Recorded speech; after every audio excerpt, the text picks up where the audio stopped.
ചോറിൻ്റെ കൂടെ കഴിക്കാൻ പറ്റുന്ന നല്ല രുചികരമായിട്ടുള്ളൊരു ചമ്മന്തി ആയാലോ. ഉണക്ക നെത്തോലി മീൻ വെച്ചിട്ടാണ് നമ്മൾ ഈ ചമ്മന്തി തയ്യാറാക്കിയിട്ടുള്ളത്. ചൂട് ചോറിൻ്റെ കൂടെ കഴിക്കാൻ അടിപൊളി ടേസ്റ്റാണ്. ഉണ്ടാക്കി നോക്കൂ. വീഡിയോ ഇഷ്ടമായി ഷെയർ ചെയ്യാനും ലൈക്ക് ചെയ്യാനും മറക്കല്ലേ. ചമ്മന്തി തയ്യാറാക്കുന്നതിന് വേണ്ടിയിട്ട് ഞാൻ ഇവിടെ 1 കപ്പ് ഉണക്ക നെത്തോലി മീൻ എടുത്തിട്ടുണ്ട്. നെത്തോലി മീനിനെ പലയിടത്തും പല പേരിലാണ് അറിയപ്പെടുന്നത്. ഇതിൻ്റെ വാലും തലയൊക്കെ മാറ്റിയതിന് ശേഷം 2-3 തവണ നല്ലതുപോലെ ഒന്ന് കഴുകിയെടുത്തിട്ടുണ്ട്. ഒരുപാട് ടൈം വെള്ളത്തിലിട്ട് വയ്ക്കേണ്ട ആവശ്യമില്ല. പെട്ടെന്ന് തന്നെ 2-3 തവണ നല്ലതുപോലെ കഴുകിയെടുക്കുക. എന്നിട്ടൊരു തുണി കൊണ്ട് അതിൻ്റെ വെള്ളത്തിൻ്റെ അംശമൊക്കെ ഒന്ന് മാറ്റിയെടുക്കുക. ഞാൻ അങ്ങനെ മാറ്റിയെടുത്തിട്ടുണ്ട്.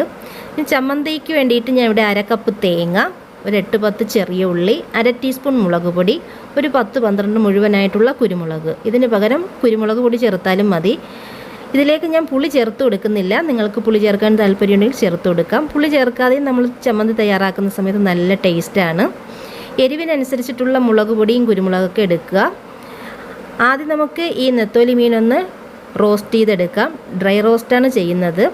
അടി കട്ടിയുള്ളൊരു പാത്രം എടുക്കുക. പാത്രം ചൂടായി വരുന്ന സമയത്ത് നമുക്കിത് ഇട്ട് കൊടുക്കാം. ലോ ഫ്ലെയിമിൽ വെച്ചതൊന്ന് നല്ലതുപോലെ ഒന്ന് റോസ്റ്റ് ചെയ്തെടുക്കണം. ഇതിൽ വെളിച്ചെണ്ണ ഒഴിച്ചു കൊടുക്കണമെങ്കിൽ ഒഴിച്ചു കൊടുക്കാം കേട്ടോ. ഞാൻ ഇവിടെ വെളിച്ചെണ്ണയൊന്നും ഒഴിച്ചിട്ടില്ല. ഞാൻ ഇതുപോലെ തന്നെയാണ് റോസ്റ്റ് ചെയ്തെടുത്തിട്ടുള്ളത്. ഒരു 10-12 മിനിറ്റൊക്കെ എടുക്കും. ലോ ഫ്ലെയിമിൽ വെച്ച് തന്നെ ഇത് വറുത്തെടുക്കുക. കരിഞ്ഞു പോകരുത്.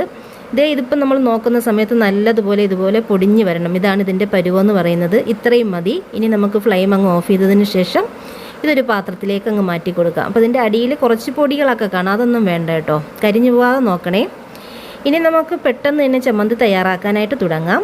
മിക്സിയുടെ ചെറിയ ജാറാണ് എടുത്തിട്ടുള്ളത്. ഇതിലേക്ക് റോസ്റ്റ് ചെയ്തെടുത്തിട്ടുള്ള നെത്തോലി ഇട്ട് കൊടുക്കുക. അരപ്പിന് വേണ്ടിയിട്ടുള്ള തേങ്ങ, ചെറിയ ഉള്ളി, മുളക് പൊടി എല്ലാം ഇട്ട് കൊടുക്കാം. ഞാൻ ഇതിലേക്ക് കുറച്ച് ഉപ്പും കൂടെ ചേർത്ത് കൊടുക്കുന്നുണ്ട്.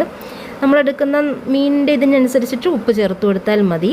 എന്നിട്ട് ഇതിൽ ഒട്ടും വെള്ളമൊന്നും ചേർക്കാണ്ട് 2-3 തവണ ഒന്ന് പൾസ് ചെയ്തെടുക്കാം. ഒരുപാട് സ്മൂത്തായിട്ട് അരച്ചെടുക്കരുത്. നല്ല തരിതരിപ്പോട് കൂടിയിട്ട് വേണം അരച്ചെടുക്കാൻ. അങ്ങനെ നമ്മുടെ രുചികരമായിട്ടുള്ള ഉണക്ക നെത്തോലി മീൻ ചമ്മന്തി ഇവിടെ റെഡി ആയിട്ടുണ്ട്. എല്ലാവരും ഉണ്ടാക്കി നോക്കൂ. വീഡിയോ ഇഷ്ടമായാൽ സബ്സ്ക്രൈബ് ചെയ്യാൻ മറക്കല്ലേ.